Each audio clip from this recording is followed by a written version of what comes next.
अर्जुन की मृत्यु पर जोर जोर से क्यों हंसने लगी देवी गंगा। महाभारत का युद्ध जीतने में श्री कृष्ण जी की चतुराई और धनुर्धर अर्जुन के पराक्रम ने एक अहम भूमिका निभाई थी।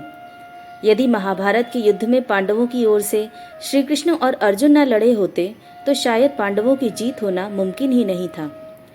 लेकिन क्या आपको मालूम है कि महाभारत के युद्ध में अहम भूमिका निभाने वाले अर्जुन स्वर्ग यात्रा में जाने से पहले भी एक बार मर चुके थे।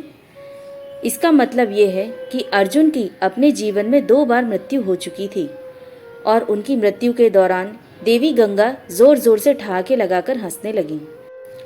मगर क्यों अर्जुन की मृत्यु पर माँ कुंती के रोने पर देवी गंगा हंसने लगी? क्यों खुद भी एक माँ होने के बावजूद देवी गंगा दूसरी माँ के मुख पर ठहाके लगा रही थी?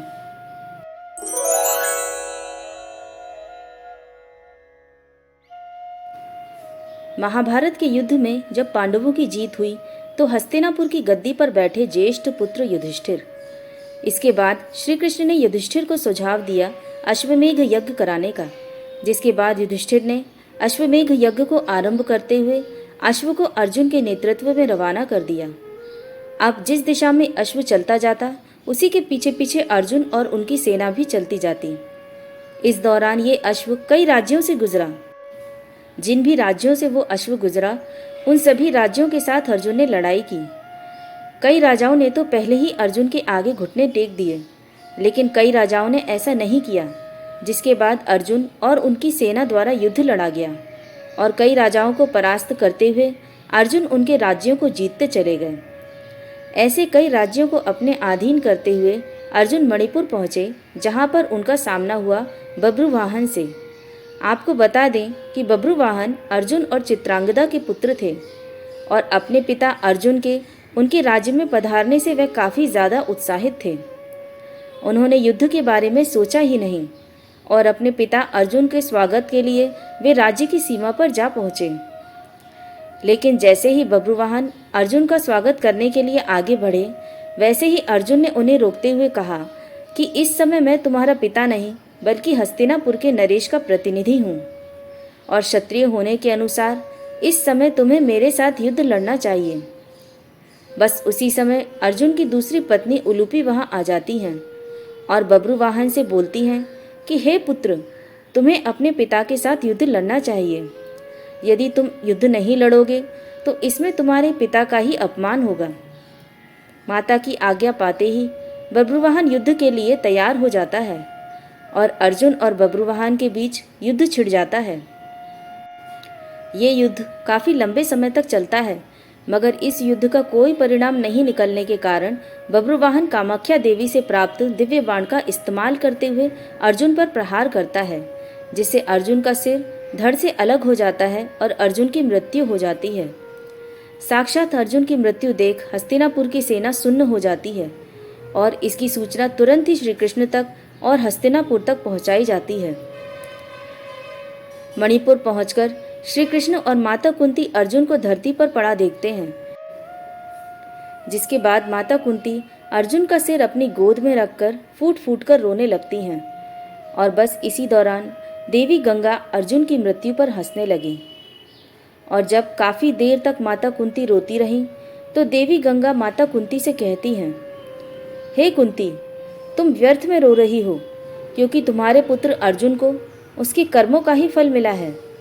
मेरा पुत्र भीष्म अर्जुन को अपने पुत्र की भांति स्नेह करता था, मगर फिर भी अर्जुन ने शिखंडी का सहारा लेकर मेरे पुत्र भीष्म का वध कर डाला। मैं भी उस समय ऐसे ही रोई थी जैसे तुम आज अपने पुत्र के लिए रो रही हो। मैंने अपने पुत्र के वध का बदला ले लिया, क्योंकि जिस कामाख्या देवी के बाण से बब्रुवाहन ने अर्जुन का सिर धड़ से अलग किया है वो मेरे ही द्वारा प्रदान किया गया था। देवी गंगा के शब्दों में बदले की भावना झलक रही थी और देवी गंगा की इस बदले की भावना को देखते हुए श्री कृष्ण हैरान हो गए और देवी गंगा से बोले, हे देवी, आप किस बदले की बात कर रही हैं? आप किससे बदला ले रही हैं? अर्जुन की माता कुंती से या फिर अर्जुन से? आप एक माता से प्रतिशोध कैसे ले सकती हैं?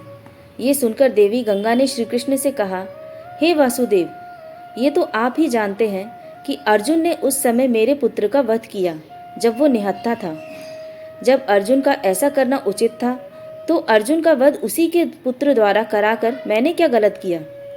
फिर श्री कृष्ण देवी गंगा को समझाते हुए कहते हैं कि पितामह ये भली बात ही जानते थे कि यदि वह जीवित रहेंगे तो उन्हें कौरवों की तरफ से युद्ध मैदान में आगे आना होगा, और ऐसे में पांडवों की जीत होना नामुमकिन था। इसलिए उन्होंने खुद को मार्ग से हटाने का निर्णय लिया और अर्जुन को वो स्थिति बताई जिसमें वे अपने पितामह की मृत्यु कर सकें। यहाँ तक कि जब अर्जुन का मुकाबला उनके पुत्र बब्रुवाहन से हो रहा था, तो उस समय भी उन्होंने बब्रुवाहन पर प्रहार नहीं किया, सिर्फ बब्रुवाहन के प्रहारों को रोके रखा और साथ ही बब्रुवाहन को कामाख्या देवी द्वारा दिए गए दिव्य बाण की लाज रखने के लिए अपने प्राणों की आहुति दे दी। अब श्री कृष्ण द्वारा दिए गए तथ्यों को सुनकर देवी गंगा सोच में पड़ गईं और उन्होंने श्री कृष्ण से अर्जुन को पुनः जीवित करने का मार्ग पूछा। जिसके बाद श्री कृष्ण देवी गंगा को उनकी प्रतिज्ञा वापस लेने को कहते हैं।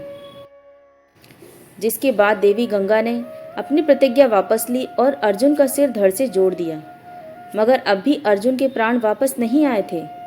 जिसके बाद श्री कृष्ण ने अर्जुन की दूसरी पत्नी से नागमणि लेकर अर्जुन को पुनः जीवित कर दिया।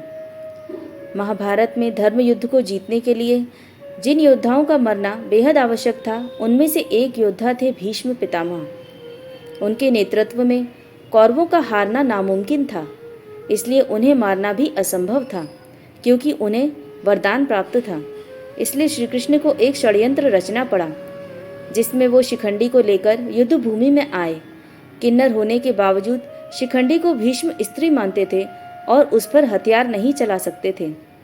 शिखंडी को युद्ध में सामने देख भीष्म पितामह ने अपने हथियार नीचे रख दिए। इसी मौके का फायदा उठाकर अर्जुन ने भीष्म पर तीरों की बरसात कर दी। भीष्म बाणों की शैया पर लेट गए। अपने पुत्र की यह दुर्गति देख उनकी माता गंगा को बहुत ही क्रोध आया। वे युद्ध भूमि में प्रकट हुई और उन्होंने अर्जुन को श्राप दे दिया कि उसकी मृत्यु अपने ही पुत्र के हाथों होगी। कुछ समय बाद जब अर्जुन की मृत्यु उसके ही पुत्र बब्रुवाहन के हाथों हुई, तो माँ गंगा जोर जोर से हंसने लगी। कथा के अनुसार माँ गंगा ने ही अर्जुन के बेटे बब्रुवाहन को इस तरह भ्रमित किया कि उसने गुस्से में आकर अपने पिता का ही सिर काट दिया। लेकिन फिर अर्जुन की पत्नी ने अपनी शक्तियों द्वारा श्री कृष्ण की मदद से अर्जुन को पुनः जीवित किया और अर्जुन के पुत्र बब्रुवाहन को माँ गंगा की माया से मुक्त किया। दोस्तों, आपको ये कथा कैसी लगी? कृपया कमेंट करके ज़रूर बताएं। वीडियो पसंद आया हो तो लाइक ज़रूर करें और ऐसी ही बहुत सारी कहानियों व कथाओं की जानकारी सुनने के लिए चैनल को सब्सक्राइब ज़रूर करें। धन्यवाद।